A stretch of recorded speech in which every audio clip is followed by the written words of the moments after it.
Arten von Sünden. Sünden wurden klassifiziert als Moll und Dur. Im Laufe der Zeit viele Definitionen gegeben wurden, was genau eine schwere Sünde ist. Eine einfache Klassifizierung ist, dass jede Sünde, die der Islam der islamischen Regierung zur Bestrafung befohlen hat, wird als schwere Sünde eingestuft. Eine weitere Klassifizierung ist, dass jede Sünde, die im Zusammenhang mit Höllenfeuer, dem Zorn Allahs des Erhabenen oder dem Fluch Allahs des Erhabenen erwähnt wird, eine schwere Sünde ist. Zum Beispiel ist Verleumdung eine schwere Sünde, da sie im heiligen Koran verflucht wird. Kapitel 104 Al-Humaza, Vers 1. Wehe jedem Verleumder und Lästerer. Einige Muslime glauben, dass es nur 7 große Sünden gibt, die erwähnt wurden in einem Hadith, der in Sahih Bukhari Nummer 2766 zu finden ist. Aber sie erkennen nicht, dass, obwohl es sich bei diesen 7 um schwere Sünden handelt, es nicht bedeutet, dass es nur 7 sind.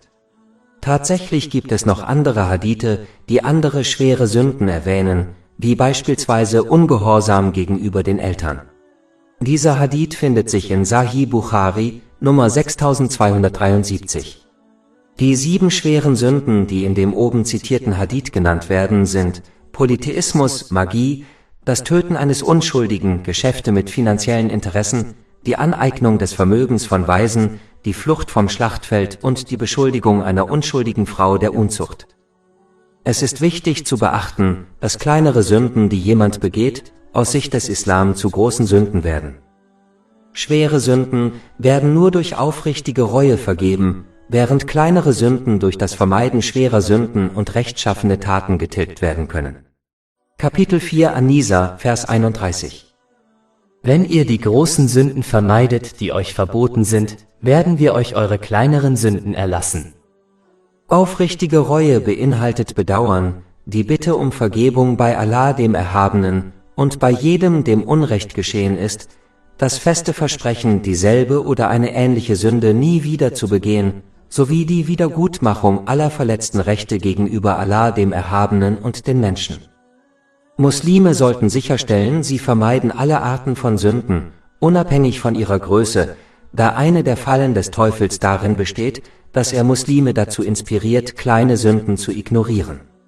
Man sollte immer daran denken, dass Berge aus kleinen Steinen bestehen. In den folgenden Kapiteln werden einige schwere Sünden besprochen. Polytheismus. Die erste und größte Sünde ist, andere mit Allah, dem Erhabenen, zu assoziieren. Dies wurde vom heiligen Propheten Muhammad, Friede und Segen seien auf ihm, in einem Hadith bestätigt, der in Sahih Bukhari Nummer 6273 zu finden ist. Polytheismus kann in größere und kleinere Formen eingeteilt werden. Die größere Form liegt vor, wenn jemand mehr als einen Gott anbetet. Wenn eine Person in diesem Zustand stirbt, wird ihr nicht vergeben. Kapitel 4 An-Nisa, Vers 48. Wahrlich, Allah verzeiht es nicht, wenn man ihm Gesellschaft leistet. Die kleinere Art ist, wenn jemand mit seinen Taten angibt. Dies wurde in vielen Hadithen bestätigt, wie zum Beispiel in Sunan ibn Majah Nummer 3989. Am Tag des jüngsten Gerichts die Taten vollbrachten, anderen außer Allah, dem Erhabenen, zu gefallen, wird befohlen, von ihnen ihre Belohnung zu erhalten, was jedoch nicht möglich sein wird. Dies wird in einem Hadith bestätigt, der in Jami at-Tirmidhi Nummer 3154 zu finden ist. Wenn der Teufel jemanden nicht davon abhalten kann, rechtschaffene Taten zu vollbringen, wird er versuchen, seine Absicht zu verderben und so seine Belohnung zunichte zu machen. Wenn er seine Absicht nicht auf offensichtliche Weise verderben kann, versucht er, sie auf subtile Weise zu verderben. Dazu gehört, wenn Menschen anderen gegenüber subtil mit ihren rechtschaffenen Taten angeben. Manchmal ist es so subtil, dass sich die Person selbst nicht ganz darüber im Klaren ist, was sie tut. Da es gemäß einem Hadith in Sunan ibn Majah Nummer 224 eine Pflicht für alle ist, Wissen zu erlangen und danach zu handeln, wird Unwissenheit von Allah, dem Erhabenen, am Tag des jüngsten Gerichts nicht akzeptiert. Subtiles Angeben findet oft in sozialen Medien und in der eigenen Sprache statt. Ein Muslim könnte beispielsweise anderen mitteilen, dass er fastet, obwohl ihn niemand direkt danach gefragt hat. Ein anderes Beispiel ist, wenn jemand öffentlich den heiligen Koran auswendig rezitiert und so anderen zeigt, dass er den heiligen Koran auswendig gelernt hat. Sogar sich selbst öffentlich zu kritisieren, kann als Angeberei gegenüber anderen gelten. Abschließend lässt sich sagen, dass Angeberei auf subtile Weise die Belohnung eines Muslims zerstört und vermieden werden muss, um seine rechtschaffenen Taten zu schützen. Dies ist nur möglich, indem man islamisches Wissen erlernt und danach handelt, beispielsweise wie man seine Rede schützt. Schwarze Magie. Die nächste große Sünde, die in manchen Gemeinschaften weit verbreitet ist Zauberei oder schwarze Magie. Der heilige Koran verbindet Zauberei mit Unglauben. Kapitel 2 Al-Baqarah, Vers 102. Aber sie, die beiden Engel lehren niemanden, es sei denn sie sagen, wir sind eine Prüfung. Also werdet nicht ungläubig, indem ihr Zauberei praktiziert. Manche begehen diese Sünde in dem Glauben, sie sei nur verboten, obwohl sie eigentlich mit Unglauben verbunden ist. Der heilige Prophet Muhammad, Friede und Segen seien auf ihm, stufte Zauberei als eine der zerstörerischen Sünden ein, was bedeutet, dass jemand, der nicht aufrichtig bereut, durchaus in die Hölle kommen kann. Dies wird in einem Hadith bestätigt, der in Sahih Bukhari Nummer 2766 zu finden ist. Es ist eine schwere Todsünde, da derjenige, der sie praktiziert, glaubt, dass er damit den Beschluss Allahs, des Erhabenen, ändern kann. Das heißt, sie kann mit der unendlichen Macht Allahs, des Erhabenen, konkurrieren und sie herausfordern, was eindeutig Unglaube ist. Daher müssen Muslime diese schwere Todsünde um jeden Preis vermeiden. Das Gebet vernachlässigen. Die nächste große Sünde ist das Vernachlässigen des Pflichtgebets. In der heutigen Zeit ist dies viel zu häufig geworden. Viele verzichten aus trivialen Gründen auf ihr Pflichtgebet, die alle zweifellos abgelehnt werden. Wenn die Pflicht zum Gebet für denjenigen, der in den Kampf zieht, nicht aufgehoben wurde, wie kann sie dann für jemand anderen aufgehoben werden? Kapitel 4 An-Nisa, Vers 102. Und wenn du also der Befehlshaber einer Armee unter ihnen bist und sie im Gebet führst, dann lass eine Gruppe von ihnen bei dir im Gebet stehen und lass sie ihre Waffen tragen. Und wenn sie sich niedergeworfen haben, lass sie hinter dir in Position sein und lass die andere Gruppe, die noch nicht gebetet hat, nach vorne kommen und lass sie mit dir beten, wobei sie Vorsicht walten lassen und ihre Waffen tragen. Weder der Reisende noch der Kranke sind von der Verrichtung der Pflichtgebete befreit. Dem Reisenden wurde zwar geraten, die Anzahl der Zyklen einiger Pflichtgebete zu reduzieren, um die Belastung für ihn zu verringern, aber er ist nicht von der Verrichtung der Gebete befreit. Kapitel 4 An-Nisa, Vers 101. Und wenn ihr durch das Land reist, ist es keine Sünde für euch, das Gebet zu verkürzen. Den Kranken wird geraten, eine trockene Waschung vorzunehmen, wenn der Kontakt mit Wasser ihnen schaden würde. Kapitel 5 Al-Ma'idah, Vers 6. Wenn ihr aber krank seid oder auf einer Reise oder wenn einer von euch von der Toilette kommt oder ihr Kontakt zu Frauen hattet und kein Wasser findet, dann sucht euch saubere Erde und reibt euch damit Gesicht und Hände ab. Darüber hinaus können Kranke das Gebet auf eine Weise verrichten, die für sie einfacher ist. Das heißt, wenn sie nicht stehen können, dürfen sie sich hinsetzen, und wenn sie nicht sitzen können, können sie sich hinlegen und beten. Dies wird in einem Hadith bestätigt, der in Jami at-Tirmidhi Nummer 372 zu finden ist. Aber auch hier gilt, dass Kranken keine vollständige Befreiung gewährt wird, es sei denn, sie sind psychisch krank, was sie daran hindert, die Pflicht des Gebets zu verstehen. Das andere große Problem ist, dass manche Muslime ihre Gebete verzögern und sie nach der vorgeschriebenen Zeit verrichten. Dies widerspricht eindeutig dem heiligen Koran, da Gläubige als diejenigen beschrieben werden, die ihre obligatorischen Gebete pünktlich verrichten. Kapitel 4 An-Nisa, Vers 103. In der Tat ist den Gläubigen das Gebet in festgelegten Zeiten vorgeschrieben. Viele glauben, dass sich der folgende Vers des heiligen Koran auf diejenigen bezieht, die ihre Pflichtgebete unnötig verzögern. Dies wurde in Tafsir ibn Kathir Band 10 Seiten 603 bis 604 erörtert. Kapitel 107 Al-Ma'un, Verse 4 bis 5. Wehe also denen, die beten, die aber ihres Gebets nicht nachkommen. Hier hat Allah, der Erhabene, diejenigen, die diese böse Eigenschaft angenommen haben, eindeutig verflucht. Wie kann man in dieser Welt oder in der nächsten Erfolg haben, wenn man von der Gnade Allahs des Erhabenen ausgeschlossen ist? Das Unterlassen der obligatorischen Gebete ist eine so schwere Sünde, dass der heilige Prophet Muhammad, Friede und Segen seien auf ihm, in einem Hadith in Jami at-Tirmidhi, Nummer 2621, erklärte, dass jeder, der diese Sünde begeht, nicht an den Islam glaubt. Darüber hinaus wird einem Muslim keine andere gute Tat nützen, solange er nicht seine Pflichtgebete verrichtet. Ein Hadith in Sahih Bukhari Nummer 553 warnt deutlich, dass die guten Taten eines Menschen vernichtet werden, wenn er das Pflichtgebet am Nachmittag versäumt. Wenn dies schon für das Versäumen eines Pflichtgebets gilt, kann man sich dann die Strafe vorstellen, wenn man sie alle versäumt. In einem Hadith in Sahih Muslim Nummer 252 wird darauf hingewiesen, dass die Verrichtung der Pflichtgebete zur richtigen Zeit eine der von Allah dem Erhabenen am meisten geliebten Taten ist. Daraus lässt sich schlussfolgern, dass das Verschieben der Pflichtgebete über ihre Zeit hinaus oder das vollständige Versäumen derselben eine von Allah dem Erhabenen am meisten gehasste Tat ist. Es ist eine wichtige Pflicht aller Älteren, die ihnen anvertrauten Kinder schon in jungen Jahren zum Verrichten der Pflichtgebete zu ermutigen, damit sie diese einführen, bevor sie gesetzlich bindend werden. Erwachsene, die dies hinauszögern und warten, bis ihre Kinder älter sind, haben diese äußerst wichtige Pflicht versäumt. Kinder, die erst zum Verrichten der Pflichtgebete ermutigt wurden, als diese zur Pflicht wurden, haben dies nur sehr selten schnell getan.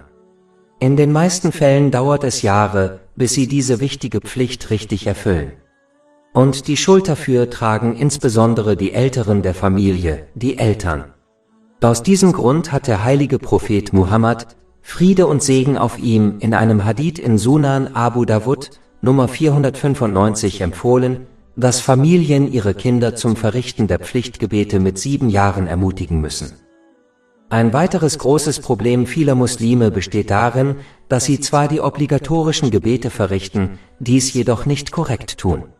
Viele führen beispielsweise die einzelnen Gebetsphasen nicht richtig aus und hetzen stattdessen durch.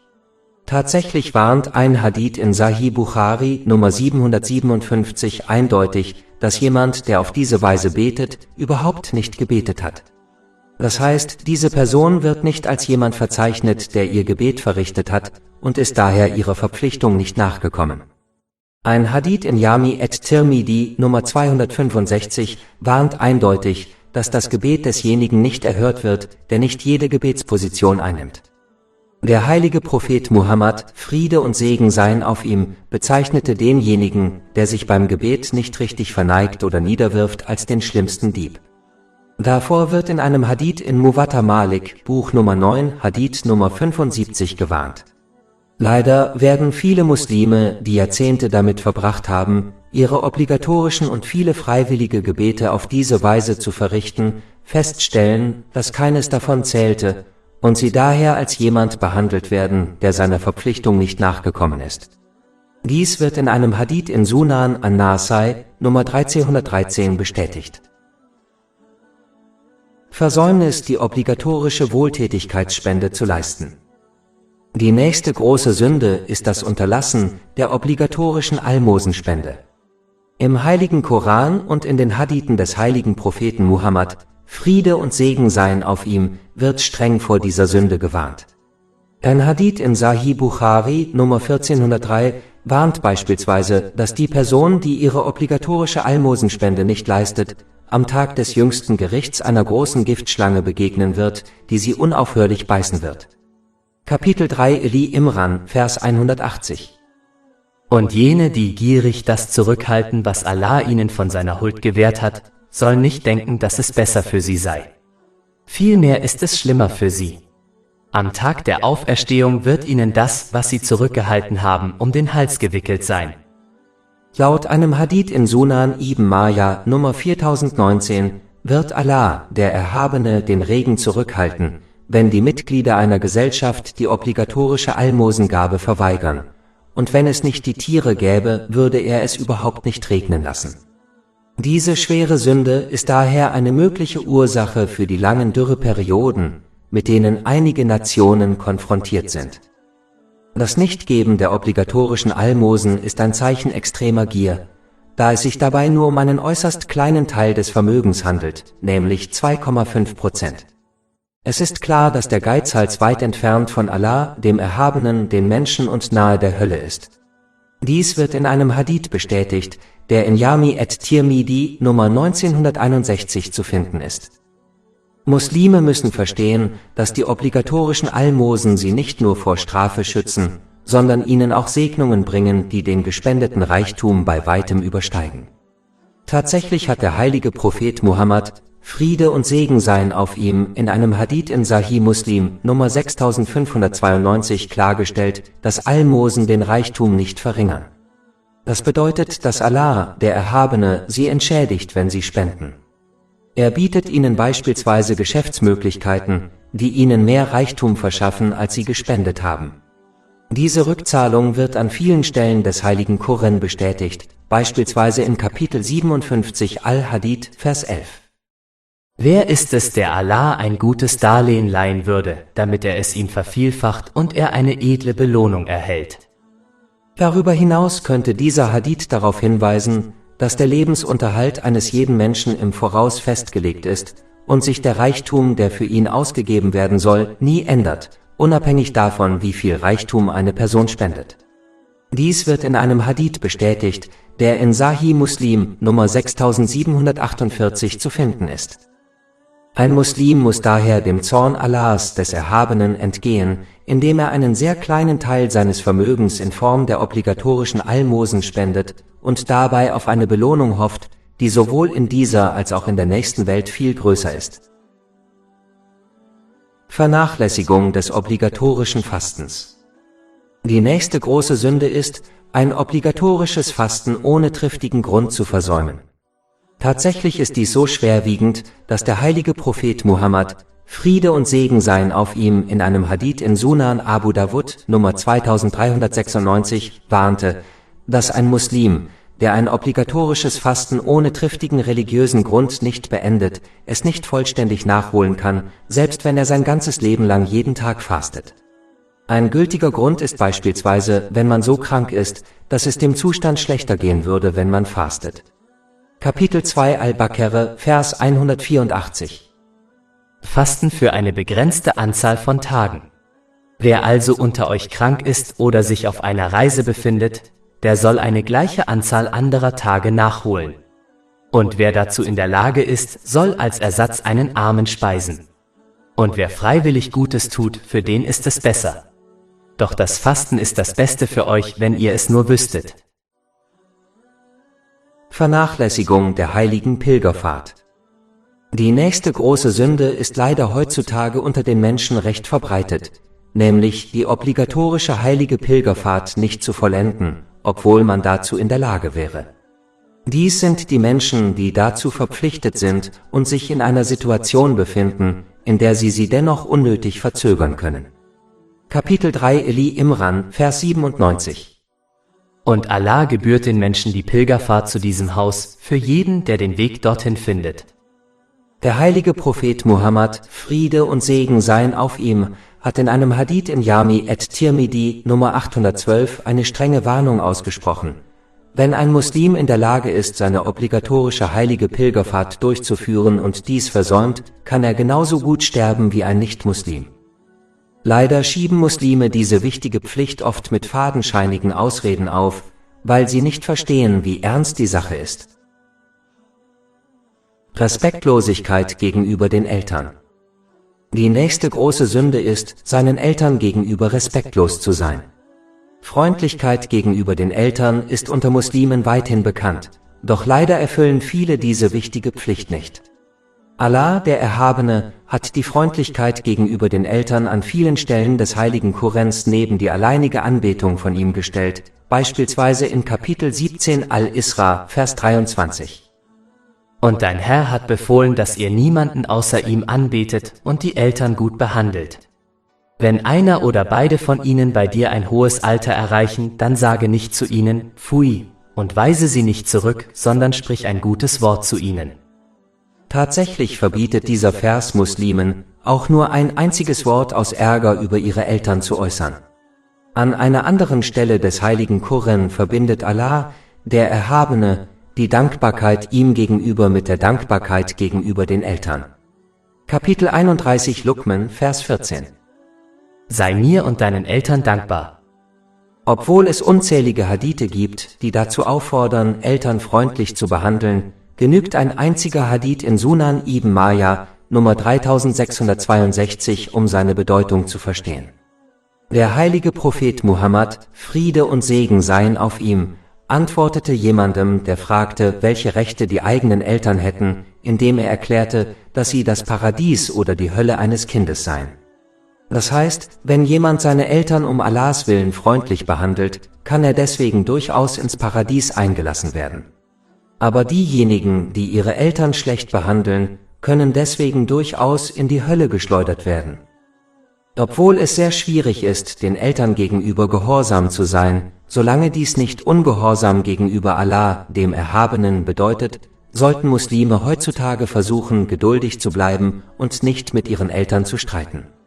Wenn ein Muslim anderer Meinung ist als sie, können und sollten sie ihnen gegenüber dennoch jederzeit Respekt zeigen. Wucher, finanzielles Interesse. Finanzielle Zinsen bezeichnen den Betrag, den ein Kreditgeber von einem Kreditnehmer zu einem festen Zinssatz erhält. Zur Zeit der Offenbarung des heiligen Koran wurden viele Formen von Zinsgeschäften praktiziert. Eine davon bestand darin, dass der Verkäufer einen Artikel verkaufte und eine Frist für die Zahlung des Preises festlegte, wobei er festlegte, dass, wenn der Käufer nicht innerhalb der angegebenen Frist zahlte, er die Frist verlängerte, aber den Preis des Artikels erhöhte.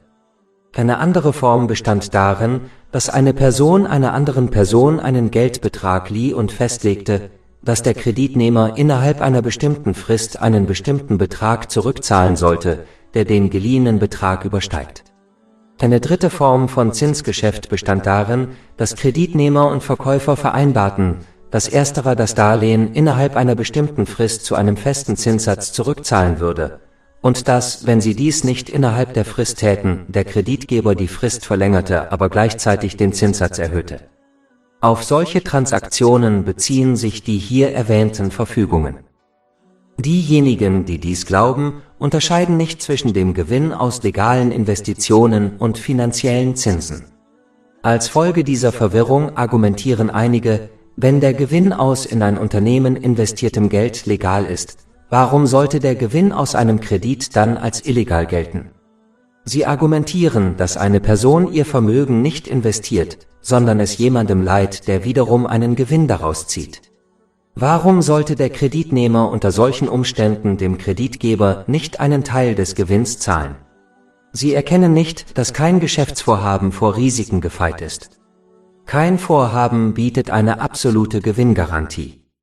Daher ist es nicht fair, dass nur der Finanzier Anspruch auf einen Gewinn zu einem festen Satz unter allen Umständen hat und gegen jegliche Verlustgefahr geschützt sein sollte. Es ist nicht gerecht, dass denen, die ihre Mittel einsetzen, kein Gewinn zu einem festen Satz garantiert wird, während denen, die ihr Vermögen verleihen, vollständig gegen alle Verlustrisiken abgesichert sind und ein Gewinn zu einem festen Satz garantiert wird. Bei einer normalen, rechtmäßigen Transaktion zieht ein Käufer einen Nutzen aus einem Artikel, den er von einem Verkäufer kauft. Der Verkäufer erhält eine Entschädigung für den Aufwand und die Zeit, die er für die Herstellung des Artikels aufgewendet hat. Bei zinsbezogenen Transaktionen hingegen findet der Austausch von Vorteilen nicht gerecht statt. Die Partei, die die Zinsen erhält, erhält einen festen Betrag als Zahlung für das von ihr gewährte Darlehen und damit ist ihr Gewinn gesichert. Die andere Partei kann die geliehenen Mittel nutzen, muss aber nicht immer einen Gewinn erzielen. Wenn eine solche Person die geliehenen Mittel für einen Bedarf ausgibt, wird kein Gewinn erzielt. Selbst wenn die Mittel investiert werden, besteht die Möglichkeit, sowohl einen Gewinn zu erzielen als auch einen Verlust zu erleiden. Daher verursacht eine zinsbezogene Transaktion entweder einen Verlust auf der einen Seite und einen Gewinn auf der anderen oder einen sicheren und festen Gewinn auf der einen Seite und einen unsicheren Gewinn auf der anderen Seite. Daher ist rechtmäßiger Handel nicht dasselbe wie finanzielles Interesse. Darüber hinaus macht es die Zinslast den Kreditnehmern extrem schwer, den Kredit zurückzuzahlen. Sie müssen sich möglicherweise sogar Geld von einer anderen Quelle leihen, um den ursprünglichen Kredit und die Zinsen zurückzuzahlen. Aufgrund der Art und Weise, wie Zinsen wirken, bleibt der ausstehende Betrag oft auch nach der Rückzahlung des Kredits bestehen. Dieser finanzielle Druck kann Menschen daran hindern, sich und ihre Familien die notwendigen Lebensgrundlagen zu leisten. Dieser Stress kann zu vielen körperlichen und psychischen Problemen führen. Letztlich werden in einem solchen System nur die Reichen reicher, während die Armen ärmer werden. Auch wenn es äußerlich so aussieht, als würde eine Person durch finanzielle Belange Reichtum erlangen, führt dies in Wirklichkeit nur zu einem Gesamtverlust. Dieser Verlust kann viele Formen annehmen. Er kann zum Beispiel dazu führen, dass sie gute und rechtmäßige Geschäftsabschlüsse verliert, die sie hätten erzielen können, wenn sie auf finanzielle Belange verzichtet hätten. Allah, der Erhabene, kann sie dazu veranlassen, ihren Reichtum auf eine Art und Weise zu verwenden, die ihnen nicht gefällt. Sie können zum Beispiel an körperlichen Beschwerden leiden, die sie dazu veranlassen, ihren kostbaren unrechtmäßigen Reichtum auszugeben und ihn somit nicht auf eine Art und Weise zu verwenden, die ihnen gefällt. Der Gesamtverlust hat auch einen spirituellen Aspekt. Je mehr sie sich mit finanziellen Belangen beschäftigen, desto bedeutsamer wird ihre Gier. Ihre Gier nach weltlichen Dingen wird nie befriedigt, was sie per Definition arm macht, selbst wenn sie viel Reichtum besitzen. Diese Menschen werden den ganzen Tag von einem weltlichen Problem zum nächsten gehen und keine Zufriedenheit erreichen, da sie die Gnade verloren haben, die mit rechtmäßigen Geschäften und Reichtum einhergeht. Dies kann sie sogar dazu drängen, durch finanzielle Belange und andere Mittel noch mehr unrechtmäßigen Reichtum anzuhäufen. Der Verlust im Jenseits ist offensichtlicher. Sie werden am Tag des jüngsten Gerichts mit leeren Händen dastehen, da Allah, der Erhabene, keine gute Tat anerkennt, die auf Unrecht beruht, wie etwa Almosen mit unrechtmäßigem Vermögen zu geben. Man muss kein Gelehrter sein, um zu wissen, wo diese Person am Tag des jüngsten Gerichts wahrscheinlich landen wird. Es besteht ein großer Unterschied zwischen legalen Geschäftstransaktionen und interessebezogenen Transaktionen. Erstere spielen eine positive Rolle in der Gesellschaft, während letztere zu ihrem Niedergang führen. Von Natur aus erzeugen Zinsen Gier, Egoismus, Apathie und Grausamkeit gegenüber anderen. Sie führen zur Anbetung des Reichtums und zerstören Mitgefühl und Einheit mit anderen. Auf diese Weise können sie die Gesellschaft sowohl aus wirtschaftlicher als auch aus moralischer Sicht ruinieren. Wohltätigkeit hingegen ist das Ergebnis von Großzügigkeit und Mitgefühl. Durch gegenseitige Zusammenarbeit und Wohlwollen wird sich die Gesellschaft positiv entwickeln, was wiederum allen zugute kommt. Es ist offensichtlich, dass eine Gesellschaft, deren Individuen im Umgang miteinander egoistisch sind, und in der die Interessen der Reichen den Interessen der einfachen Leute direkt entgegenstehen, nicht auf stabilen Grundlagen ruht. In einer solchen Gesellschaft wachsen statt Liebe und Mitgefühl zwangsläufig gegenseitige Gehässigkeit und Bitterkeit. Zusammenfassend lässt sich sagen, dass sich Handel, Industrie und Landwirtschaft in einer solchen Gesellschaft verbessern werden, wenn die Menschen ihre eigenen Bedürfnisse und die ihrer Angehörigen befriedigen und dann ihren Überschuss für wohltätige Zwecke ausgeben oder an gegenseitig legalen Geschäftsvorhaben teilnehmen. Der Lebensstandard in einer Gesellschaft wird steigen und die Produktion wird viel höher sein als in Gesellschaften, in denen die Wirtschaftstätigkeit durch finanzielle Interessen eingeschränkt wird. Trennung der Verwandtschaftsbande. Die nächste große Sünde ist, die Verbindung zu Verwandten abzubrechen.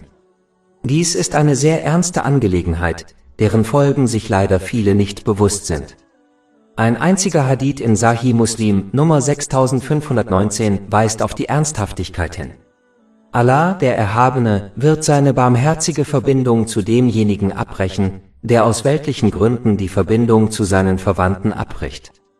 Besonders in der asiatischen Gemeinschaft wird oft beobachtet, dass ein Muslim aus kleinlichen weltlichen Gründen die Verbindung zu einem Verwandten abbricht, obwohl er jahrelang gut von ihm behandelt wurde. Erst nach dem Tod des Verwandten zeigt der Muslim Reue, obwohl es jetzt zu spät ist. Dies ist eine ignorante Mentalität und muss sich ändern. Wie kann man erwarten, in dieser oder der nächsten Welt Erfolg zu haben, wenn Allah, der Erhabene, seine Barmherzigkeit von einem abschneidet? Tatsächlich warnte der heilige Prophet Muhammad, Friede und Segen seien auf ihm, in einem Hadith in Sahih Bukhari, Nummer 5984 eindeutig, dass derjenige, der wegen weltlicher Angelegenheiten die Bindungen zu seinen Verwandten abbricht, nicht ins Paradies kommt. Darüber hinaus ist das Abtrennen von Verwandtschaftsbanden eine Eigenschaft, die Allah, der Erhabene, im heiligen Koran verflucht hat. Eine Person, die auf diese Weise verflucht ist, wird nur eine Schwierigkeit nach der anderen erleben, bis sie diese Welt verlässt, um noch mehr Schwierigkeiten zu erleben. Kapitel 47 Muhammad, Verse 22-23. Würdest du etwa, wenn du dich abkehrst, Unheil auf der Erde stiften und deine Bindungen abbrechen? Jene, die das tun, sind diejenigen, die Allah verflucht hat. Selbst wenn jemand ein sündiger Muslim ist, sollte ein Verwandter die Verbindung zu ihm nicht abbrechen. Stattdessen sollte er ihm beharrlich raten, seinen Ungehorsam gegenüber Allah, dem Erhabenen, aufzugeben und ihn in keiner Weise bei seinem bösen Verhalten unterstützen. Nur wenn man sich durch das böse Verhalten seines Verwandten bedroht fühlt, sollte man ihn um jeden Preis meiden. Kapitel 4 An-Nisa, Vers 1.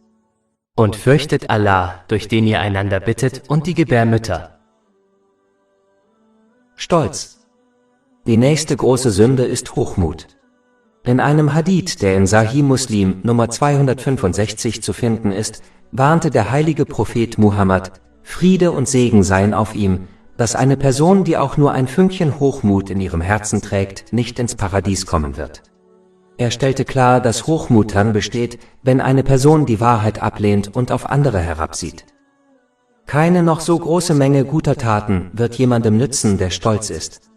Das ist ganz offensichtlich, wenn man den Teufel betrachtet und wie ihm seine zahllosen Jahre der Anbetung nichts nützten, als er stolz wurde. Tatsächlich verbindet der folgende Vers Stolz eindeutig mit Unglauben, daher muss ein Muslim diese böse Eigenschaft um jeden Preis vermeiden. Kapitel 2 Al-Baqarah, Vers 34. Und als wir zu den Engeln sagten, werft euch vor Adam nieder, warfen sie sich nieder außer Iblis. Er weigerte sich und verhielt sich überheblich und wurde einer der Ungläubigen. Der Stolze ist derjenige, der die Wahrheit ablehnt, wenn sie ihm präsentiert wird, einfach weil sie nicht von ihm kommt und weil sie seine Wünsche und seine Mentalität in Frage stellt. Der stolze Mensch glaubt auch, er sei anderen überlegen, obwohl er sich seines eigenen endgültigen Endes und des endgültigen Endes anderer nicht bewusst ist. Das ist schlichte Ignoranz. In Wirklichkeit ist es dumm, auf irgendetwas stolz zu sein, da Allah, der Erhabene, geschaffen und gewährt hat alles, was ein Mensch besitzt. Sogar die rechtschaffenen Taten, die jemand vollbringt, verdankt er nur der Inspiration, dem Wissen und der Kraft, die ihm von Allah, dem Erhabenen, verliehen werden. Daher ist es schlichtweg Dummheit, auf etwas stolz zu sein, das einem nicht von Natur aus gehört. Das ist genau wie eine Person, die stolz auf ein Anwesen ist, das sie nicht einmal besitzt oder in dem sie nicht einmal lebt. Aus diesem Grund gehört der Stolz Allah, dem Erhabenen, da er allein der Schöpfer und angeborene Besitzer aller Dinge ist. Derjenige, der Allah, den Erhabenen, in Stolz herausfordert, wird in die Hölle geworfen. Dies wird in einem Hadith bestätigt, der in Sunan Abu Dawud Nummer 4090 zu finden ist. Ein Muslim sollte stattdessen in die Fußstapfen des heiligen Propheten Muhammad treten und Demut annehmen. Die Demütigen erkennen wirklich, dass alles Gute, das sie besitzen, und alles Böse, vor dem sie geschützt sind, von niemand anderem als Allah, dem Erhabenen, kommt. Daher ist Demut für einen Menschen angemessener als Stolz. Man sollte sich nicht täuschen lassen und glauben, dass Demut zu Schande führt, da niemand mehr geehrt wurde als die demütigen Diener Allahs, des Erhabenen. Tatsächlich hat der heilige Prophet Muhammad, Friede und Segen seien auf ihm, in einem Hadith in Jami at-Tirmidhi, Nummer 2029, demjenigen, der um Allahs des Erhabenen willen Demut an den Tag legt, eine Statussteigerung garantiert. Meinheit. Die nächste schwere Sünde ist Meinheit. In einem Hadith, der in Sahih Bukhari Nummer 2673 zu finden ist, warnte der heilige Prophet Muhammad, Friede und Segen seien auf ihm, dass derjenige, der als falscher Zeuge auftritt, um unrechtmäßig den Besitz anderer zu nehmen, Allah, dem Erhabenen, begegnen wird, während er wütend auf sie ist. Es ist wichtig anzumerken, dass dies für die Wegnahme des Besitzes aller Menschen gilt, ungeachtet ihres Glaubens. Dies wird die Folge sein, selbst wenn man Allah, dem Erhabenen, in anderen Aspekten seines Lebens gehorcht, wie etwa bei der Verrichtung der obligatorischen Gebete. Leider kommt dies häufig vor, insbesondere in Ländern der Dritten Welt, wo Muslime falsche Ansprüche vor Gericht geltend machen, um etwas zu nehmen, das ihnen nicht gehört, wie etwa Reichtum und Besitz. Laut einem Hadith in Sahih Bukhari, Nummer 2654, ist dies eine der schwersten Sünden. Tatsächlich stellt dieser Hadith Meineid neben Polytheismus und Ungehorsam gegenüber den Eltern. Tatsächlich hat Allah, der Erhabene, dasselbe im heiligen Koran getan. Kapitel 22 Al-Hay, Vers 30. Vermeide also die Unreinheit der Götzen und vermeide falsche Aussagen. Ein Hadith in Sunan Ibn Majah, Nummer 2373, erteilt einer Person, die ihre Falschaussage nicht aufrichtig bereut, eine strenge Warnung. Wenn sie nicht bereut, wird sie am Tag des jüngsten Gerichts nicht weiterziehen, bis Allah, der Erhabene, sie in die Hölle schickt. Tatsächlich wird jemand, der als falscher Zeuge auftritt, um etwas zu nehmen, auf das er kein Recht hat, in die Hölle geschickt, selbst wenn es sich bei dem gestohlenen Gegenstand um einen Baumzweig handelt. Dies wird in einem Hadith in Sahih Muslim, Nummer 353, bestätigt. Ein falscher Zeuge zu sein, ist eine so schwere Sünde, da sie viele andere schreckliche Sünden einschließt, wie zum Beispiel Lügen. Der falsche Zeuge begeht eine Sünde gegen die Person, gegen die er aussagt. Diese Sünde wird von Allah, dem Erhabenen, nicht vergeben, bis das Opfer ihm zuerst vergibt. Wenn dies nicht geschieht, werden die guten Taten des falschen Zeugen dem Opfer zugeschrieben und, falls nötig, werden die Sünden des Opfers dem falschen Zeugen zugeschrieben, um am Tag des jüngsten Gerichts Gerechtigkeit herzustellen. Dies kann durchaus dazu führen, dass der falsche Zeuge in die Hölle geschleudert wird. Dies wurde in einem Hadith bestätigt, der in Sahih Muslim Nummer 6579 zu finden ist. Der falsche Zeuge begeht auch eine Sünde, wenn er im Namen einer anderen Person aussagt, damit diese etwas nehmen kann, auf das sie keinen Anspruch hat. Diese Haltung widerspricht eindeutig dem Gebot des heiligen Koran, das Muslime rät, einander nicht im Bösen zu helfen, sondern sich stattdessen in guten Dingen zu helfen. Kapitel 5 Al-Ma'idah, Vers 2. Und helft in Rechtschaffenheit und Frömmigkeit, aber helft nicht in Sünde und Aggression. Der falsche Zeuge wird außerdem weitere Sünden begehen, indem er etwas verwendet, das aufgrund der Art und Weise, wie es erworben wurde, unerlaubt geworden ist. Wenn beispielsweise eine Person auf diese Weise Reichtum erlangt und ihn dann als Almosen spendet, wird dies zurückgewiesen und als Sünde gewertet, da Allah, der Erhabene, nur das Erlaubte akzeptiert. Dies wird in einem Hadith bestätigt, der in Sahih Muslim Nummer 2342 zu finden ist. Tatsächlich wird alles, was sie mit dem Reichtum tun, ohne Gnade und eine Sünde sein, da er unerlaubt erworben wurde. Es ist die Pflicht aller Muslime, immer die Wahrheit zu sagen, sei es in normalen Alltagsgesprächen oder unter Eid in einem Gerichtsverfahren. Lügen in jeder Form führt zu Sünden, die wiederum zur Hölle führen. Wer weiterhin lügt, wird von Allah, dem Erhabenen, als großer Lügner bezeichnet. Man muss kein Gelehrter sein, um herauszufinden, was am Tag des jüngsten Gerichts am wahrscheinlichsten jemandem passieren wird, der von Allah, dem Erhabenen, als großer Lügner bezeichnet wurde. Dies wurde in einem Hadith in Jami at-Tirmidhi, Nummer 1971 gewarnt. Alkohol. Die nächste große Sünde ist Alkoholkonsum. In einem Hadith in Sunan Ibn Majah, Nummer 3371, warnte der heilige Prophet Muhammad, Friede und Segen seien auf ihm, dass ein Muslim niemals Alkohol trinken dürfe, da dies der Schlüssel zu allem Übel sei. Leider hat diese große Sünde im Laufe der Zeit unter den Muslimen zugenommen. Dies ist der Schlüssel zu allem Übel, da es zu anderen Sünden führt. Dies ist ziemlich offensichtlich, da ein Betrunkener die Kontrolle über seine Zunge und seine körperlichen Handlungen verliert. Man muss sich nur die Nachrichten ansehen, um zu sehen, wie viele Verbrechen aufgrund von Alkoholkonsum begangen werden. Selbst diejenigen, die mäßig trinken, fügen ihrem Körper nur Schaden zu, was die Wissenschaft bewiesen hat. Die mit Alkohol verbundenen körperlichen und geistigen Krankheiten sind zahlreich und stellen eine schwere Belastung für den nationalen Gesundheitsdienst und die Steuerzahler dar. Es ist der Schlüssel zu allem Übel, da es alle drei Aspekte einer Person negativ beeinflusst, nämlich Körper, Geist und Seele. Kapitel 5 Al-Ma'itah, Vers 90. Ihr Gläubigen! Rauschmittel, Glücksspiel, Opfergaben auf Steinaltären und Wahrsagerpfeile sind nichts weiter als Befleckung durch das Werk des Satans. Meidet sie also, auf dass ihr erfolgreich sein mögt. Die Tatsache, dass der Alkoholkonsum in diesem Vers neben Dingen genannt wird, die mit Polytheismus in Verbindung gebracht werden, unterstreicht, wie wichtig es ist, ihn zu vermeiden. Es handelt sich um eine so schwere Sünde, dass der heilige Prophet Muhammad, Friede und Segen seien auf ihm, in einem Hadith in Sunan ibn Majah Nummer 3376 warnte, dass derjenige, der regelmäßig Alkohol trinkt, nicht ins Paradies kommt.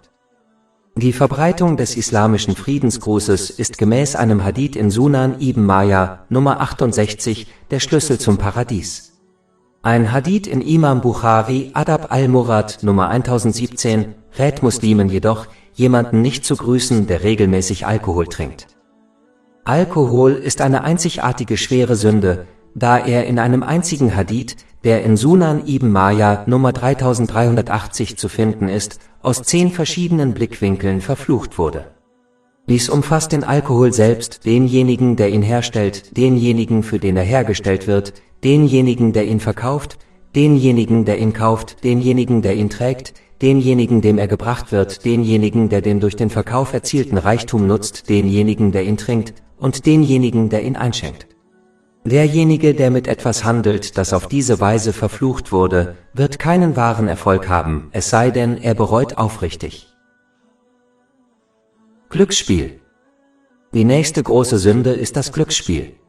Die Tatsache, dass Glücksspiel im folgenden Vers neben Dingen aufgeführt wird, die mit Polytheismus in Verbindung gebracht werden, unterstreicht, wie wichtig es ist, es zu vermeiden. Kapitel 5 Al-Ma'itah, Vers 90. Ihr Gläubigen! Rauschmittel, Glücksspiel, Opfergaben auf Steinaltären und Wahrsagerpfeile sind nichts weiter als Befleckung durch das Werk des Satans.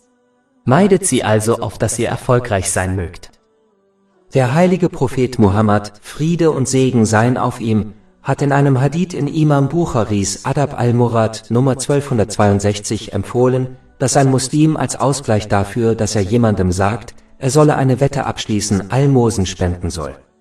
Wenn das Reden über das Platzieren einer Wette bestraft wird, kann man sich dann vorstellen, wie ernst es ist, tatsächlich zu spielen. Glücksspiel zerstört nicht nur einen Menschen, sondern auch alle mit ihm verbundenen Personen, wie etwa seine Familie.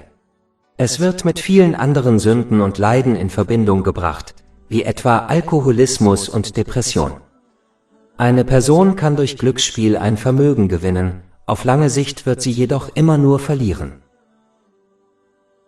Unterdrückung.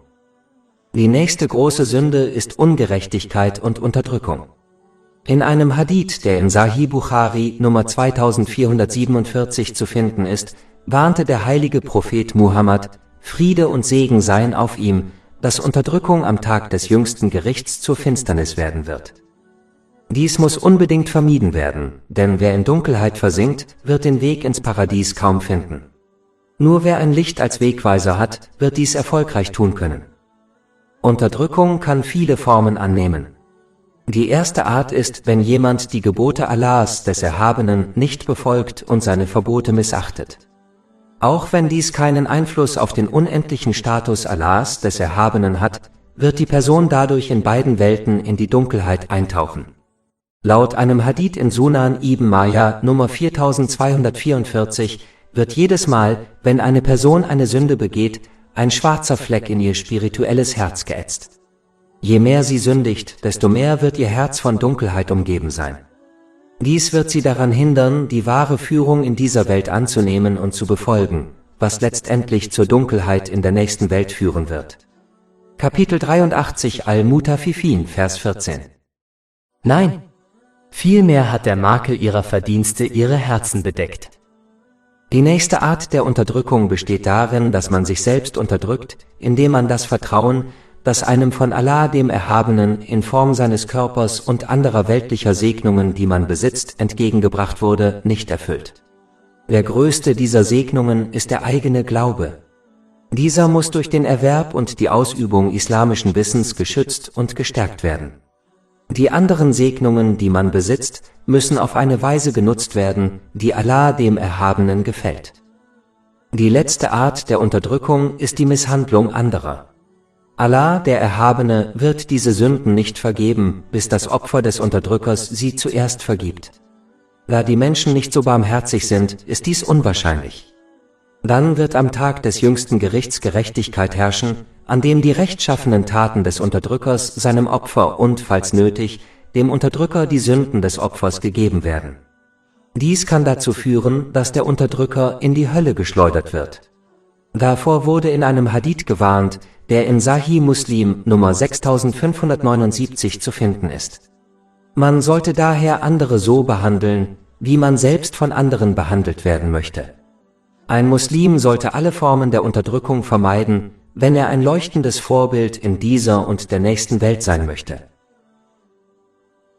Verwendung unerlaubter Dinge.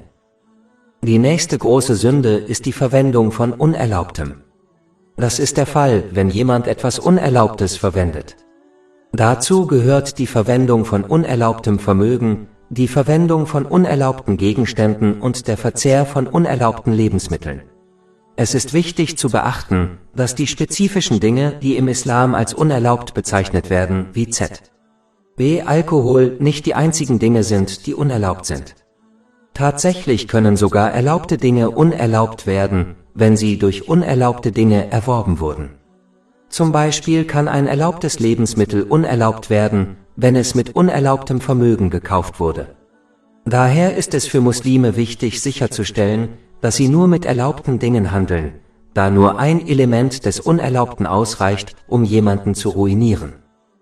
Tatsächlich warnte der heilige Prophet Muhammad, Friede und Segen seien auf ihm, einmal in einem Hadith, der in Sahih Muslim Nummer 2346 zu finden ist, dass alle Bittgebete desjenigen, der Unrechtmäßiges tut, abgelehnt werden. Wenn Allah, der Erhabene, seine Bittgebete ablehnt, kann man dann erwarten, dass irgendeine seiner guten Taten angenommen wird? Dies wurde tatsächlich in einem anderen Hadith beantwortet, der in Sahih Bukhari Nummer 1410 zu finden ist. Der heilige Prophet Muhammad, Friede und Segen seien auf ihm, warnte eindeutig, dass Allah, der Erhabene, nur das Erlaubte akzeptiert. Daher wird jede Tat, die auf Unrechtmäßigem beruht, wie die Durchführung der heiligen Pilgerfahrt mit unrechtmäßigem Besitz, abgelehnt. Tatsächlich warnte der heilige Prophet Muhammad, Friede und Segen seien auf ihm, in einem Hadith in Sahih Bukhari, Nummer 3118, dass diese Art von Person am Tag des jüngsten Gerichts in die Hölle geschickt wird. Kapitel 2 Al-Baqarah, Vers 188. Und verzehrt nicht das Vermögen der anderen auf unrechtmäßige Weise, und schickt es nicht als Bestechung an die Herrscher, damit sie euch helfen, einen Teil des Vermögens der Menschen in Sünde zu verzehren, obwohl ihr wisst, dass es verboten ist. Liegen. Die nächste große Sünde ist wahrscheinlich die am häufigsten begangene große Sünde, nämlich das ständige Lügen. Leider ist Lügen eine viel zu weit verbreitete Sünde in der heutigen Gesellschaft, obwohl der heilige Prophet Muhammad, Friede und Segen seien auf ihm, diese Sünde ausdrücklich als einen Aspekt der Heuchelei bezeichnet hat. Dies wird in einem Hadith in Sahih Bukhari, Nummer 2459 bestätigt. Lügen ist inakzeptabel, egal ob es sich um eine kleine Lüge handelt oder um eine Lüge zum Spaß. Tatsächlich wurde derjenige, der lügt, um andere zum Lachen zu bringen, sein Ziel ist nicht, jemanden zu täuschen, in einem Hadith in Jami at-Tirmidhi, Nummer 2315 dreimal verflucht. Wenn Lügen im Scherz verflucht ist, kann man sich dann vorstellen, wie schwerwiegend es ist zu lügen, wenn man versucht, andere zu täuschen. Eine weitere beliebte Art der Lüge, die Menschen oft aussprechen, obwohl sie glauben, dass es keine Sünde ist, ist das Lügen gegenüber Kindern. Laut Hadithen wie dem in Sunan Abu Dawud, Nummer 4991, ist dies zweifellos eine Sünde. Es ist schlichtweg dumm, Kinder anzulügen, da sie diese sündige Angewohnheit nur von den Älteren übernehmen, die sie anlügen. Sich auf diese Weise zu verhalten, zeigt Kindern, dass Lügen akzeptabel ist, auch wenn es nicht den Lehren des Islam entspricht. Alle Muslime sehnen sich nach der Gesellschaft der Engel, doch wenn jemand lügt, wird ihm diese Gesellschaft vorenthalten. Tatsächlich führt der Gestank, der aus dem Mund des Lügners strömt, dazu, dass die Engel sich meilenweit von ihm entfernen. Dies wird in einem Hadith bestätigt, der in Jami at-Tirmidhi Nummer 1972 zu finden ist. Nur in sehr seltenen und extremen Fällen ist Lügen akzeptabel, zum Beispiel wenn man lügt, um das Leben einer unschuldigen Person zu schützen. Daher müssen Muslime jede Form der Lüge vermeiden, unabhängig davon, mit wem sie sich unterhalten. Bestechung. Die nächste große Sünde ist Bestechung. In einem Hadith, der in Jami at-Tirmidhi Nummer 1337 zu finden ist, warnte der heilige Prophet Muhammad, Friede und Segen seien auf ihm, dass sowohl derjenige, der Bestechungsgelder anbietet, als auch derjenige, der Bestechungsgelder annimmt, verflucht sind. Ein Fluch bedeutet den Verlust der Gnade Allahs des Erhabenen. Wenn dies geschieht, ist wahrer, dauerhafter Erfolg in weltlichen und religiösen Angelegenheiten nicht möglich. Welchen weltlichen Erfolg man auch immer erlangt, wie z.B. Reichtum durch Bestechung, wird in beiden Welten zu einer Quelle großer Schwierigkeiten und Strafen, wenn man nicht aufrichtig bereut. Darüber hinaus ist es ohne die Barmherzigkeit Allahs des Erhabenen nicht möglich, die drei Aspekte des Glaubens richtig zu erfüllen, nämlich die Gebote Allahs des Erhabenen zu befolgen, seine Verbote zu missachten und dem Schicksal mit Geduld entgegenzutreten. Leider ist die größte Sünde der Bestechung heutzutage in allen Teilen der Welt weit verbreitet. Der einzige Unterschied besteht darin, dass Bestechung in den Ländern der dritten Welt offen und in den weiterentwickelten Ländern heimlich geschieht. In den meisten Fällen handelt es sich bei Bestechung um jemanden, der einflussreichen Personen wie etwa einem Richter Geschenke anbietet, um etwas zu bekommen, das ihm nicht gehört.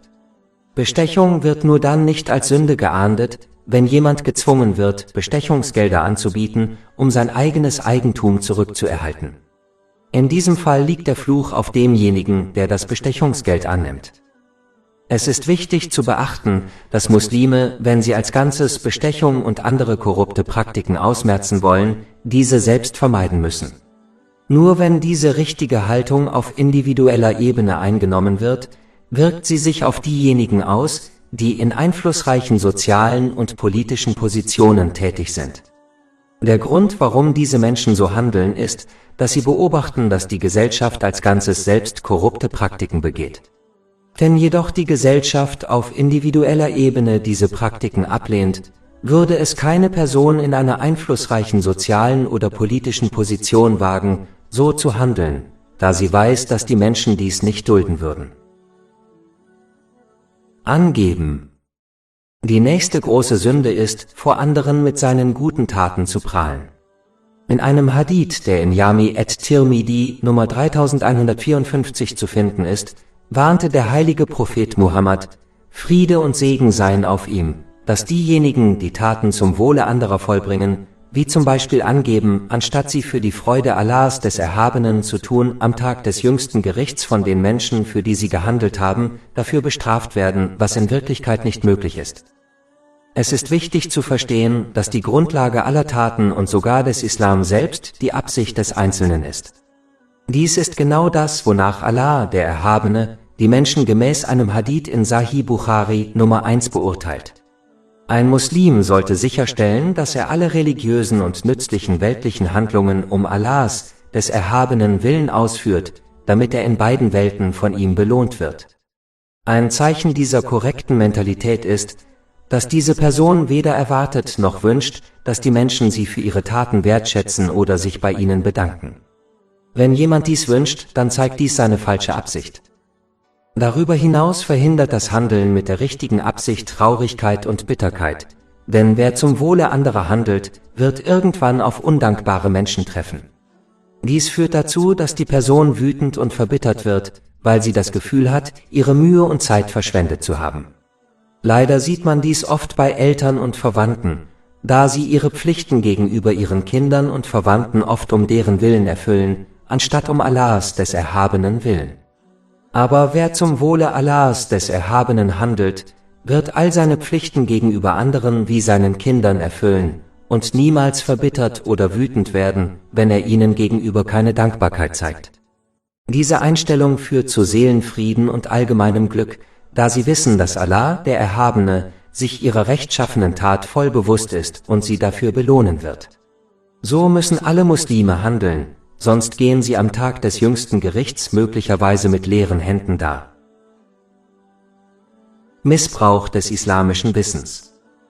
Die nächste große Sünde ist der Erwerb islamischen Wissens aus weltlichen Gründen oder das Anhäufen desselben. In einem Hadith in Sunan ibn Majah Nummer 253 warnte der heilige Prophet Muhammad, Friede und Segen seien auf ihm, dass derjenige, der religiöses Wissen erlangt, um vor Gelehrten anzugeben, mit anderen zu streiten oder die Aufmerksamkeit auf sich zu ziehen, in die Hölle kommt. Obwohl die Grundlage allen Guten in weltlichen und religiösen Angelegenheiten Wissen ist, müssen Muslime verstehen, dass Wissen ihnen nur dann nützt, wenn sie zuerst ihre Absicht korrigieren. Das heißt, sie streben danach, Wissen zu erlangen und danach zu handeln, um Allah, dem Erhabenen, zu gefallen.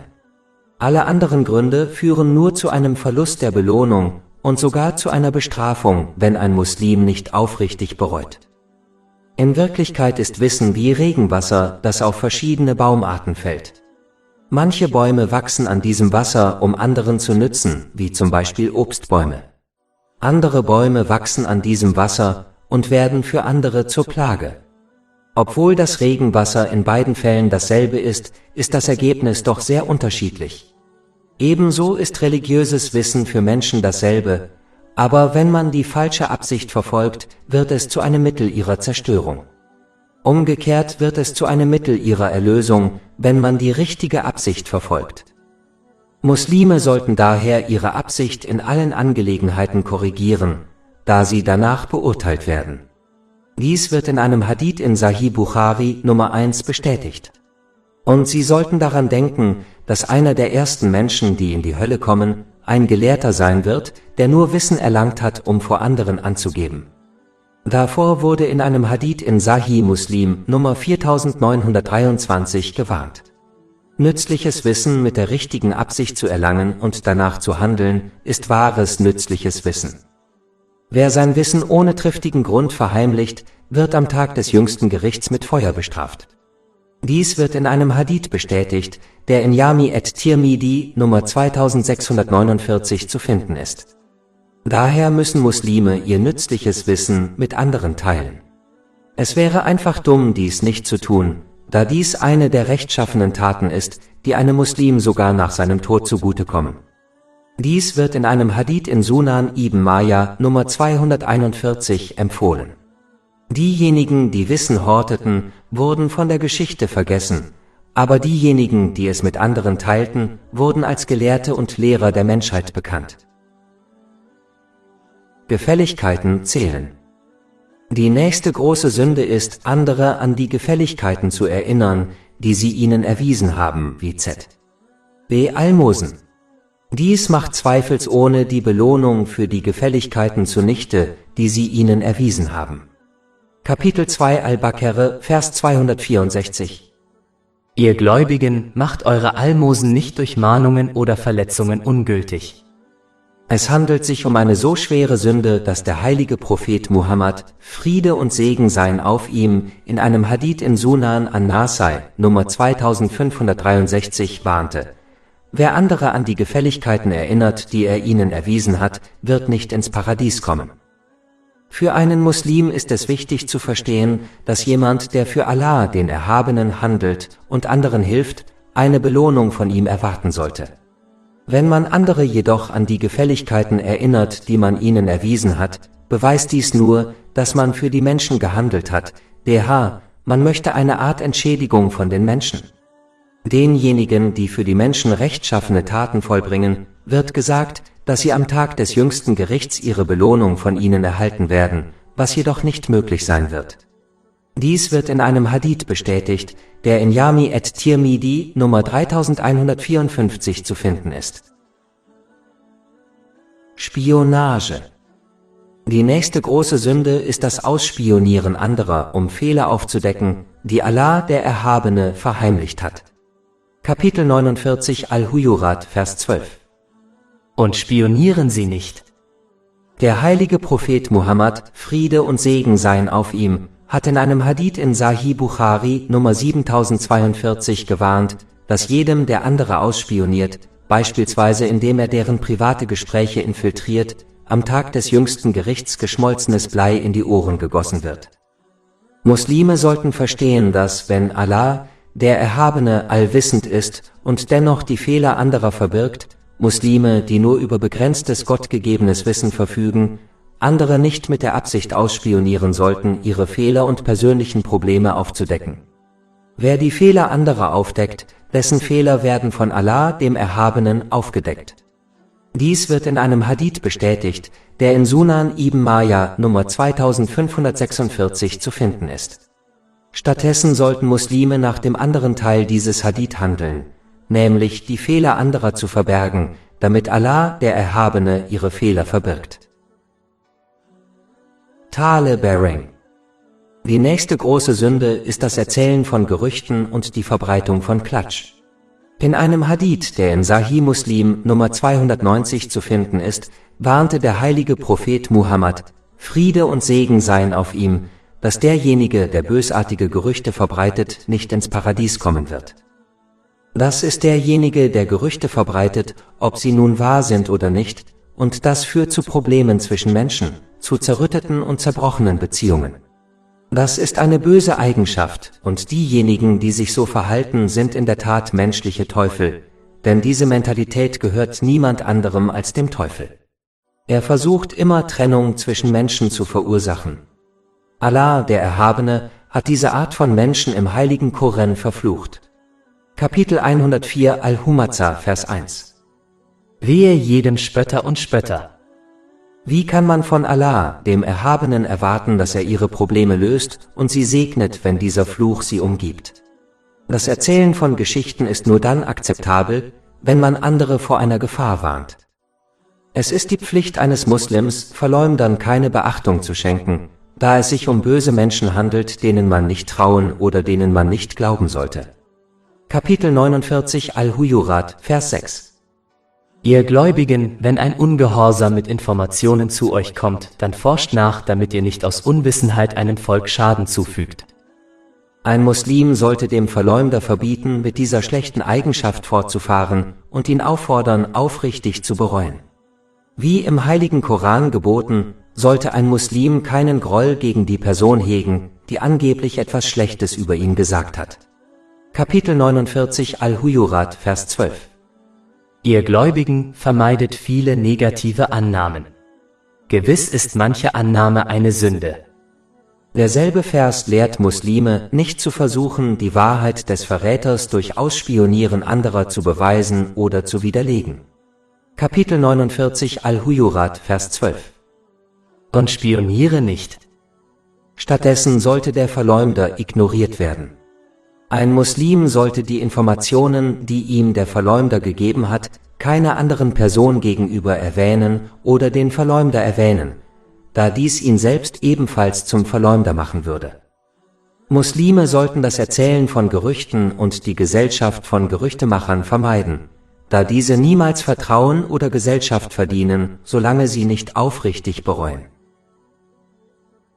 Versprechen brechen. Die nächste große Sünde ist das absichtliche Brechen von Versprechen und Unzuverlässigkeit. Leider verhalten sich manche Muslime so, als würden sie für ihre Versprechen nicht zur Rechenschaft gezogen. Kapitel 17 Al-Isra, Vers 34. Und erfülle jede Verpflichtung. Wahrlich, die Verpflichtung ist immer das, worüber man befragt wird. Dazu gehören alle Gaben, die einem von Allah, dem Erhabenen, und den Menschen anvertraut wurden. Jeder Segen, den man besitzt, wurde einem von Allah, dem Erhabenen, anvertraut. Die einzige Möglichkeit, diese Gaben zu erfüllen, besteht darin, die Segnungen auf eine Weise zu nutzen, die Allah, dem Erhabenen, gefällt. Dadurch wird sichergestellt, dass man weitere Segnungen erhält, denn das ist wahre Dankbarkeit. Kapitel 14 Ibrahim, Vers 7. Und gedenke, als dein Herr verkündete, wenn ihr dankbar seid, werde ich eure Gunst gewiss vermehren. Es ist auch wichtig, die zwischenmenschlichen Vertrauensverhältnisse zu wahren. Derjenige, dem die Besitztümer einer anderen Person anvertraut wurden, sollte sie nicht missbrauchen und nur gemäß den Wünschen des Eigentümers verwenden. Eine der größten Vertrauensverhältnisse zwischen Menschen besteht darin, Gespräche geheim zu halten, es sei denn, es gibt einen offensichtlichen Vorteil, andere darüber zu informieren. Leider wird dies von Muslimen oft übersehen.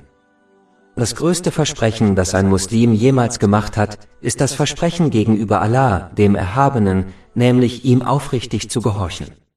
Dies beinhaltet, seine Gebote zu befolgen, seine Verbote zu missachten und dem Schicksal mit Geduld entgegenzutreten. Alle anderen Versprechen, die man anderen Menschen gibt, müssen ebenfalls eingehalten werden, es sei denn, man hat einen gültigen Vorwand, insbesondere die Versprechen, die Eltern ihren Kindern geben. Versprechen zu brechen, lehrt Kinder nur einen schlechten Charakter und ermutigt sie zu glauben, dass Hinterlistigkeit eine akzeptable Eigenschaft ist. In einem Hadith, der in Sahih Bukhari Nummer 2227 zu finden ist, erklärt Allah, der Erhabene, dass er gegen denjenigen sein wird, der in seinem Namen ein Versprechen macht und es dann ohne gültigen Vorwand bricht. Wie kann derjenige, der Allah, den Erhabenen, gegen sich hat, am Tag des jüngsten Gerichts Erfolg haben? Unkontrollierte Trauer. Die nächste große Sünde besteht darin, in schwierigen Zeiten, beispielsweise beim Tod eines geliebten Menschen, laut zu jammern, seine Kleider zu zerreißen und ähnliche Dinge zu tun. Es gibt viele Hadithe, die dies beweisen, wie zum Beispiel der in Sunan Abu Dawud Nummer 3128, der die Person verflucht, die in Zeiten der Not weint. Leider glauben einige muslimische Gemeinschaften, dass sie ihre Liebe für den Verstorbenen und seine Verwandten erst dann zeigen, wenn sie öffentlich um sie weinen. Dies ist in der Tat eine doppelte Sünde, da sie in Zeiten der Not weinen, was eine große Sünde ist, aber sie tun es auch, um vor anderen anzugeben, was eine weitere Sünde ist. Leider glauben manche, dass es in schwierigen Zeiten, wie zum Beispiel beim Verlust eines geliebten Menschen, nicht erlaubt sei zu weinen. Das ist falsch, da der heilige Prophet Muhammad, Friede und Segen seien auf ihm, oft geweint hat, wenn jemand starb. Zum Beispiel weinte er, als sein Sohn Ibrahim, möge Allah mit ihm zufrieden sein, starb. Dies wird in einem Hadith bestätigt, der in Sunan Abu Dawud NR 3126 zu finden ist. Tatsächlich ist das Weinen über den Tod eines Menschen ein Zeichen der Barmherzigkeit, die Allah, der Erhabene, in die Herzen seiner Diener gelegt hat. Und nur diejenigen, die anderen gegenüber Barmherzigkeit zeigen, werden von Allah, dem Erhabenen, Barmherzigkeit erfahren. Dies wird in einem Hadith in Sahih Bukhari Nummer 1284 empfohlen. In demselben Hadith wird deutlich erwähnt, dass der heilige Prophet Muhammad, Friede und Segen seien auf ihm, über seinen verstorbenen Enkel geweint hat. Ein Hadith aus Sahih Muslim Nummer 2137 weist darauf hin, dass eine Person nicht dafür bestraft wird, wenn sie über den Tod einer Person oder über die Trauer, die sie in ihrem Herzen empfindet, weint. Aber sie kann durchaus bestraft werden, wenn sie Worte äußert, die ihre Ungeduld mit der Wahl des Todes einer Person zeigen. Allah, der Erhabene. Es ist klar, dass es im Islam nicht verboten ist, Kummer im Herzen zu empfinden oder Tränen zu vergießen. Verboten sind jedoch Wehklagen und das Zeigen der eigenen Ungeduld durch Worte oder Taten, wie das Zerreißen der Kleidung oder das Rasieren des Kopfes vor Kummer. Dies sind strenge Warnungen an diejenigen, die so handeln. Daher sollte man diese Handlungen um jeden Preis vermeiden. Eine Person kann nicht nur für ein solches Verhalten bestraft werden, sondern wenn der Verstorbene nach seinem Tod andere dazu aufgefordert hat, so zu handeln, wird auch er dafür zur Verantwortung gezogen. Wenn der Verstorbene dies jedoch nicht gewollt hat, ist er von jeglicher Verantwortung befreit. Dies wird in einem Hadith bestätigt, der in Jami at-Tirmidhi Nummer 1006 zu finden ist. Es ist allgemein bekannt, dass Allah, der Erhabene, niemanden für die Taten eines anderen bestrafen würde, wenn dieser ihm nicht geraten hat, so zu handeln. Kapitel 35 Fatir, Vers 18. Und kein Lastenträger wird die Last eines anderen tragen. Nachbarn schädigen. Die nächste große Sünde ist, seinem Nächsten ungerechterweise Schaden zuzufügen. In einem Hadith, der in Sahih Bukhari Nummer 6014 zu finden ist, riet der heilige Prophet Muhammad, Friede und Segen seien auf ihm, dass er ermutigt wurde, seine Nachbarn so freundlich zu behandeln, dass er dachte, sein Nachbar werde zum Erben eines jeden Muslims. Leider wird diese Pflicht oft vernachlässigt, obwohl der freundliche Umgang mit den Nächsten ein wichtiger Aspekt des Islam ist. Zunächst einmal ist es wichtig zu beachten, dass der Nächste einer Person im Islam alle Menschen umfasst, die im Umkreis von 40 Häusern leben, in jede Richtung zum Haus eines Muslims. Dies wird in Imam Bukhari Adab al-Murad Nummer 109 bestätigt. Der heilige Prophet Muhammad, Friede und Segen seien auf ihm, verband in einem Hadith in Sahih Muslim Nummer 174 einst den Glauben an Allah, den Erhabenen, und den Tag des jüngsten Gerichts mit der freundlichen Behandlung seines Nächsten. Dieser Hadith allein zeigt, wie wichtig es ist, seine Nächsten freundlich zu behandeln. Ein Hadith in Imam Bukhari Adab al-Murad Nummer 119 warnt, dass eine Frau, die ihre gesetzlichen Pflichten erfüllt und viel freiwillige Anbetung darbringt, in die Hölle kommen wird, weil sie ihre Nächsten durch ihre Worte schlecht behandelt. Wenn dies auf jemanden zutrifft, der seinem Nächsten mit Worten schadet, kann man sich dann die Schwere vorstellen, die darin liegt, seinem Nächsten körperlich Schaden zuzufügen? Ein Muslim muss geduldig sein, wenn er von seinem Nachbarn schlecht behandelt wird. Tatsächlich sollte ein Muslim in solchen Fällen freundlich zu ihm sein. Gutes mit Gutem zu vergelten ist nicht schwer. Ein guter Nachbar ist derjenige, der Böses mit Gutem vergilt. Ein Muslim sollte die Privatsphäre des Eigentums seines Nachbarn respektieren, ihn aber gleichzeitig grüßen und ihm Hilfe anbieten, ohne zu aufdringlich zu sein. Er sollte mit allen Mitteln unterstützt werden, die einem Menschen zur Verfügung stehen, beispielsweise finanzielle oder emotionale Unterstützung. Ein Muslim sollte immer die Fehler seiner Nachbarn verbergen. Die Fehler desjenigen, der die Fehler anderer verbirgt, werden von Allah, dem Erhabenen, vertuscht.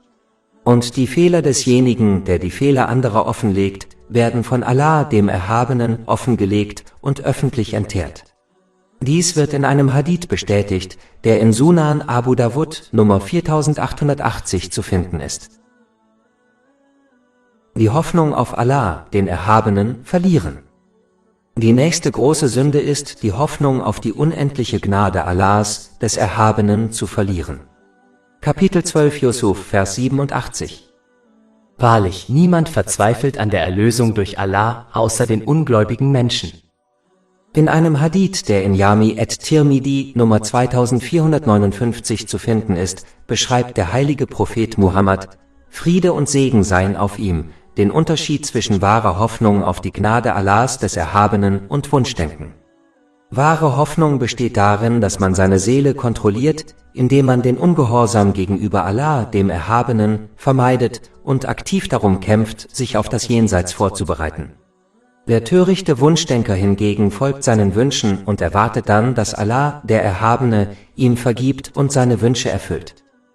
Es ist wichtig, dass Muslime diese beiden Einstellungen nicht verwechseln, damit sie nicht als Wunschdenker leben und sterben, denn diese Person wird höchstwahrscheinlich weder in dieser noch in der nächsten Welt Erfolg haben. Wunschdenken ist wie ein Bauer, der es versäumt, das Land für die Bepflanzung vorzubereiten, es versäumt, Samen zu säen, das Land nicht zu bewässern und dann erwartet, eine riesige Ernte einzufahren. Das ist schlichte Dummheit und dieser Bauer wird höchstwahrscheinlich keinen Erfolg haben. Wahre Hoffnung hingegen ist wie ein Bauer, der das Land vorbereitet, Samen sät, das Land bewässert und dann hofft, dass Allah, der Erhabene, ihn mit einer riesigen Ernte segnen wird. Der entscheidende Unterschied besteht darin, dass derjenige, der wahre Hoffnung besitzt, aktiv danach strebt, Allah, dem Erhabenen, zu gehorchen, indem er seine Gebote erfüllt, seine Verbote missachtet und seinem Schicksal gemäß den Überlieferungen des heiligen Propheten Muhammad, Friede und Segen seien auf ihm, mit Geduld entgegentritt. Und wann immer sie einen Fehler machen, bereuen sie es aufrichtig. Der Wunschdenker hingegen wird nicht aktiv danach streben, Allah, dem Erhabenen, zu gehorchen, sondern stattdessen seinen Wünschen folgen und dennoch erwarten, dass Allah, der Erhabene, ihm vergibt und seine Wünsche erfüllt. Muslime müssen daher den entscheidenden Unterschied lernen, damit sie das Wunschdenken aufgeben und stattdessen wahre Hoffnung auf Allah, den Erhabenen, entwickeln können, die in beiden Welten immer nur zu Gutem und Erfolg führt. Dies wird in einem Hadith in Sahih Bukhari, Nummer 7405 angedeutet. Abschluss.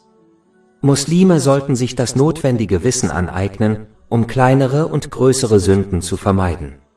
Sie müssen außerdem alle Sünden, große und kleinere, bereuen und sich bemühen, sie in Zukunft um jeden Preis zu vermeiden, während sie auf die Barmherzigkeit und Vergebung Allahs des Erhabenen hoffen. Oltre 400 e-book, audiolibri, infografische podcast e-blog gratuiti disponibili sul nostro sito web www.shakepot.com